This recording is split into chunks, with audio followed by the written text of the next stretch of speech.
호랑이 파워 yeah yeah 호랑이 파워 yeah yeah 나는 노래 불러 yeah 호랑이 노래. Hai semuanya, perkenalkan nama saya Clarita Oktirani Sambang. Saya dari kelas 11E. Kali ini saya akan membahas tentang kasus yang terjadi di Indonesia yang terjadi selama 2 tahun terakhir yang dikategorikan sebagai ATHG atau ancaman, tantangan, hambatan, dan gangguan.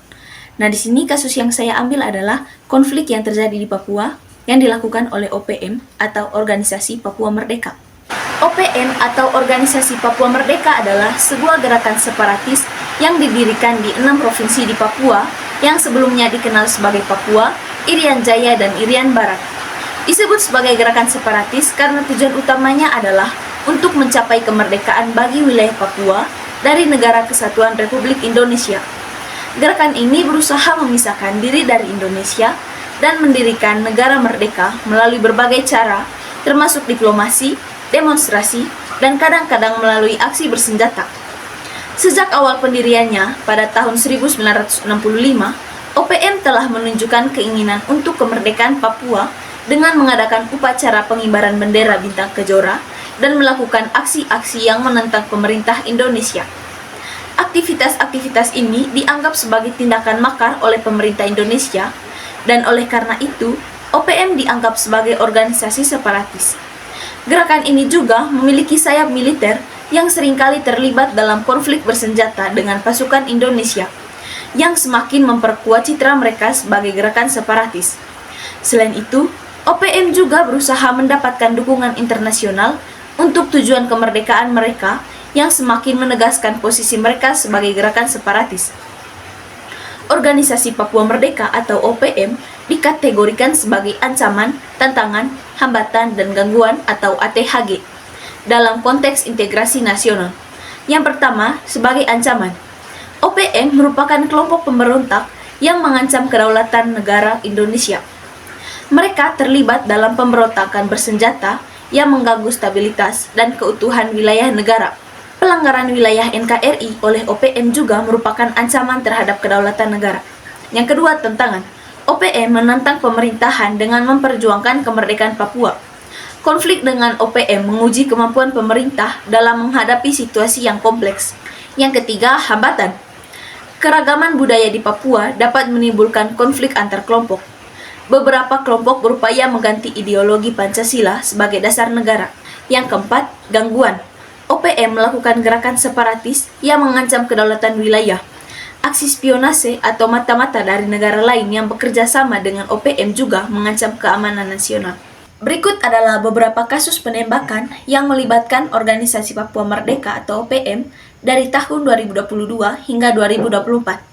Yang pertama, pembunuhan aktivis perempuan Papua oleh Tentara Pembebasan Nasional Papua Barat atau TPNPB, Organisasi Papua Merdeka atau PM, pada 31 Agustus 2023. Aktivis perempuan Papua bernama Michelle Kurisindoga ditembak mati oleh TPNPB OPM yang menyebutnya sebagai agen intelijen di distrik Kolawa, Kabupaten Lanijaya, Papua Pegunungan pada tanggal 31 Agustus 2023. Inilah detik-detik saat aktivis perempuan Papua Michelle Kurisindoga sebelum ditembak. Video penembakan ini kemudian viral di media sosial.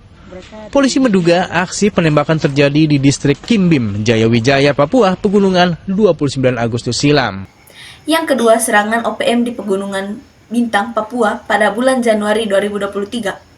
TPNPB OPM menyatakan bertanggung jawab atas pembakaran gedung sekolah SMKN 1 Oksibil dan penembakan pesawat di Kabupaten Pegunungan Bintang, Papua pada bulan Januari 2023. Warga pendatang di daerah tersebut merasa pasrah dan menunggu evakuasi karena situasi rawan konflik.